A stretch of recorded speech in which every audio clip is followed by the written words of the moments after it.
자, 보관 중인 재산을 반환하는 경우 영수증 받아야 된다. 안 받았다고 딴소리 할 수도 있잖아. 일단 체납자는 그럴 수 있겠지. 상식적으로 생각해봐. 별 진상들이 온갖 인간의 다양한 군상 등을 앞으로 여러분들을 사회생활하면서 경험하게 됩니다. 여러분이 살았던 세상은요. 학교 20년간 학교 다닐 때는 그래도 사람들이 순진한 편이죠. 학생들이 까져봤자 차이가 좀 한계가 좀 있지. 대학 약간 선별된 집단이야. 온갖 인간의 군상을 다 경험하지 않았어. 자, 근데 이제 사회에 나오는 순간, 저도 마찬가지예요. 저도 마찬가지로 사회에 나오는 순간, 여러분도 마찬가지고, 온갖 인간의 다양한 군상 등을 경험하게 됩니다. 저는 클라이언트가 대법자도 있어 봤거든요. 1년 하다가 나가셨어. 나가신 게 아니라 내가 나가라 그랬어. 도저히 감당이 안 돼서. 그러니까 정말 살면서 내가 그러니까 대법이라고 꼭 나쁜 건 아니지만, 우리가 생각하는 그 진짜 그 말단 대법 있죠. 포기각서. 이런 경우도 경험해 봤어요. 아니 업이 뭔데요? 라고 했더니 대법이라고 하면 저는 대법은 상대 안 합니다. 이러면 난리 날 거 아니에요. 그래서 일단 받았는데 감당이 안 돼. 죄송하지만 저희가 도저히 해드릴 수가 없는 업무네요. 라고 하면 물러나가겠죠. 그러니까 등등 온갖 다양한 인간의 군상을 지금부터 여러분들은 앞으로 일을 하면서 그게 꼭 세무직 공무원에서가 아니라 다양한 군상 등을 경험하게 돼. 별의별 인간들이 다 있어요. 상식 수준에서의 범위 넘어가는 인간들이 분명히 생겨. 근데 이제 항상 그랬죠. 제가 업무의 스트레스는 제가 생각할 땐 그래요. 세무공무원이든 일행직 공무원이든 소방공무원이든 혹은 공무원이든 직장인이든 혹은 사업가든 간에 스트레스는 본인이 감당해야 될 스트레스 총량은 있어요. 물론 운 좋게 나의 사수가 좋았고 내가 지금 경험하는 사람들이 좋았고 뭐 그건 운이야. 우리 운은 얘기하지 말자. 그럼 스트레스라고 하는 건 어디에든 있을 수 있어요. 그래서 이제 결론은 뭐냐면 이런 것 같아. 어떤 스트레스가 나한테 닥쳐올 수 있는데 제일 중요한 건 뭐냐면 내가 얼마만큼의 보호막을 가지고 있냐가 중요한 것 같아요.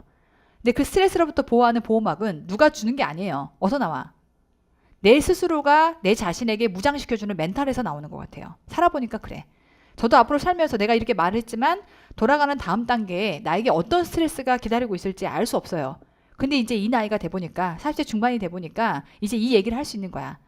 내가 스스로 나를 스트레스로부터 보호하는 보호막은 누가 나에게 쳐주는 게 아니야. 나에게 내 스스로 쳐주는 거죠. 그럼 이제 어떻게 해야 되는 거냐? 스트레스가 닥쳐와요. 그러면 얘를 객관화 시켜야 돼요. 그걸 온빵 흡수하면은 살아날 길이 없어. 온빵 흡수하지 말고요. 객관화 시켜. 저자가 나에게 스트레스를 주고 있구나. 객관화 시키는 거야. 저자가 나에게 이게 전적 작가 시점에서 바라보는 거예요. 저자가 나에게 스트레스를 주고 있구나. 그러면 이제 이런 거죠. 세상 모든 일은 이해가 되면 해결이 안 될 일이 없는 것 같아. 이해를 하면 돼. 그래서 내가 그 자를 뭐 심도 깊게 이해하라는 얘기가 아니라 딱 그거야. 저거부터 시작하는 거야. 저자가 나에게 스트레스를 주고 있구나. 근데 도대체 왜 그런 걸까를 생각을 해보면 돼요. 그럼 얘가 화가 났어. 왜 화가 났을까? 이래서 화가 난 거구나. 그러면 그 화가 정당하던 정당하지 않던 간에 내지는 뭔가 상황이 꼬여서 그게 정당하던 정당하지 않던 간에 그게 중요한 게 아니야. 나는 나에게 보호막을 쳐야 되거든요. 이걸 해석하고 내 것으로 받아들이는 게 너무 중요한 것 같아.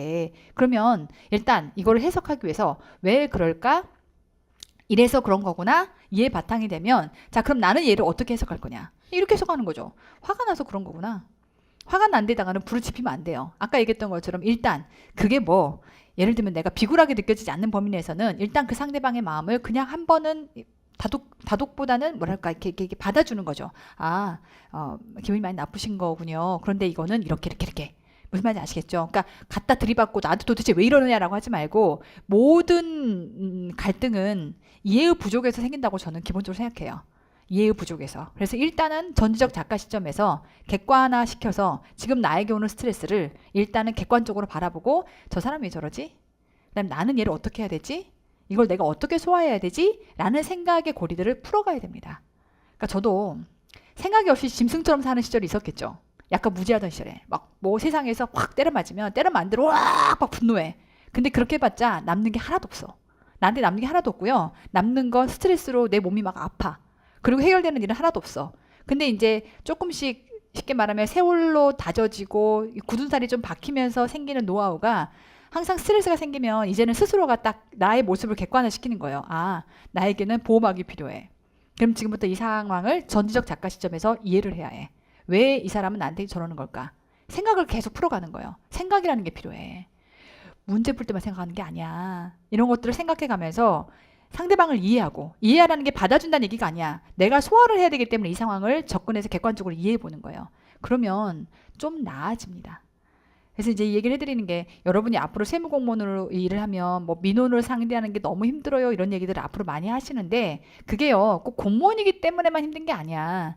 어디든 사업을 하는 나든 예를 들면 그냥 일반 직장인을 다니던 그게 무슨 일을 하든 간에 모든 사람들은 스트레스에서 자유로울 수가 없어요. 나에게 공격 들어오는 그 압박감 등에서 올 100% 자유로울 수는 없는 거야. 근데 그거를 어떻게 소화하느냐에 따라서 차이가 생기더라고요. 되죠? 한번 잘 곰곰이 생각해 보세요. 됐고. 온갖 진상들. 그래서 영수증 안 받아 놓으면 나중에 헛소리 할 수 있거든요. 받아놔야 됩니다. 그런 의미인 거고.